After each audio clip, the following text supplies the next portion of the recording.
أنا الدكتورة فاطمة، عندي 28 سنة ومتجوزة جوزي اللي عنده 22 سنة، مدير عام مجموعة شركات كبيرة، ودايماً بيرجع من الشغل متأخر قوي، تقريباً الساعة 1 بالليل. بناكي الاتنين بيدرسوا برا مصر وعايشين مع خالتهم، ما بينزلوش مصر غير في الإجازات. من حوالي سنة اشترينا فيلا جديدة في مدينة معروفة في الجيزة. بقيت طول اليوم قاعدة لوحدي بحكم إن جوزي شغله بياخده، فمحدش عايش معايا في الفيلا غير أنا وهو. مع الوقت حسيت إننا محتاجين بواب يهتم بأعمال النظافة والزرع حوالين الفيلا ويجيب لنا أي طلبات. كلمت جوزي في الموضوع ده، وفي الأول كان رافض تماماً وقال لي مش عايزين حد غريب يدخل بيتنا. قلت له ليه بس؟ بص على كل الفيلل اللي حوالينا، مفيش فيلا تقريباً من غير بواب. سكت شوية وبعدين قال لي طيب سيبيني أفكر كده وارد عليكي. نزل شغله، ولما رجع سألته فكرت؟ قال لي ماشي مفيش مشكلة، بس مش هنختار أول واحد يجي، لازم نشوف كذا حد. نزلنا إعلان على فيسبوك بندور على بواب لفيلا في المكان الفلاني. جوزي كان كاتب شرط إن البواب لازم يكون متجوز ويجي بأسرته، وعدد الأسرة ما يكونش كبير، طفلين بالكتير قوي. حطينا رقم تليفون جوزي في الإعلان وجات له مكالمات كتير، وحددنا يوم الجمعة عشان جوزي بيكون إجازة ويقدر يقابل المتقدمين. جه يوم الجمعة والناس بدأت تيجي، جوزي قابل واحد ورا التاني، وبعد ما خلص قال لي بصي مفيش غير واحد بس اللي حسيته إنه كويس والباقيين ما ينفعوش. قلت له ماشي، اللي اخترته ده هيبقى معانا إمتى؟ قال لي قبل ما يمشي أنا هكلمه وأقول له يجي إمتى. قلت له يجي بمراته ولا لأ؟ قال لي تصدقي نسيت. طلع التليفون وكلمه، قال له انت تمام بالنسبة لنا، بس جيب مراتك يا أحمد. رد أنا مراتي حاليا في البلد، ممكن أنزل الشغل بس دلوقتي، وهي هتيجي في خلال أسبوع بالكتير. جوزي قال له مفيش مشكلة. بعد 3 أيام لقيت جرس الفيلا بيرن، بصيت من البلكونة لقيت شاب عنده حوالي 28 سنة ولابس جلابية. قلت له انت مين؟ قال لي أنا البواب الجديد يا هانم. نزلت فتحت الباب بس هو ما دخلش، فضل واقف بره. قلت له ادخل، واقف ليه؟ قال لي تسلمي لي يا هانم، ودخل. سألته اسمك ايه؟ قال لي أنا أحمد. قلت له عندك كام سنة؟ معاك شهادة يا أحمد؟ قال لي معيش غير الإعدادية. قلت له اشتغلت بواب قبل كده؟ قال لي بصراحة لا يا هانم، أنا ما اشتغلتش بواب قبل كده، بس أي حاجة تطلبيها مني أنا تحت أمرك. قلت له انت شكلك كده جاي تتعلم عندنا.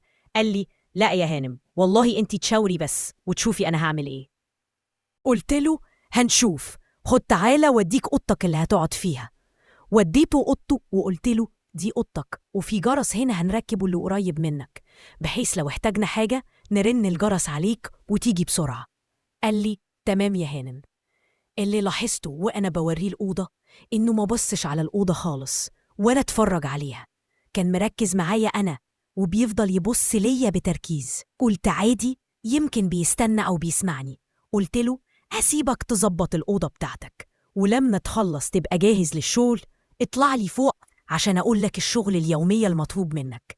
قال لي حاضر. بعد حوالي ساعة سمعت صوت الباب بيخبط، باب الشقة اللي أنا فيها، وكنت وقتها باخد شاور وقربت أخلص.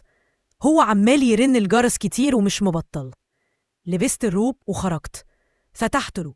قلت له إيه؟ رنيت مرة واتنين ومحدش فتح ليه؟ لقيته واقف وعينيه عليا مش طبيعية. قلت له أنت سامعني؟ قال لي سامعك طبعا، أنا آسف، طب أنا هنزل واجي وقت تاني. قلت له استنى، ادخل وأنا هلبس واجيلك. دخل وقعد في الصالون، وأنا دخلت أوضتي ولبست هدومي بسرعة وخرجت له. لقيته قاعد في الصالون عامل نفسه بيبص في الأرض، بس كل شوية بيرفع عينه ويبص لي. قلت له اسمع يا أحمد، من دلوقتي كل يوم الصبح تكنس الجنينة وتروي الزرع، وتخلي بالك من نظافة مدخل الفيلا، ولو جوزي عايز أي حاجة تعملها فوراً. قال لي حاضر يا هانم من عينيا. كملته، وكل أسبوع هاجي يبص على نظافة الأوضة بتاعتك فخليها دايماً مترتبة. قال لي تمام، أنا بحب النظافة أصلاً.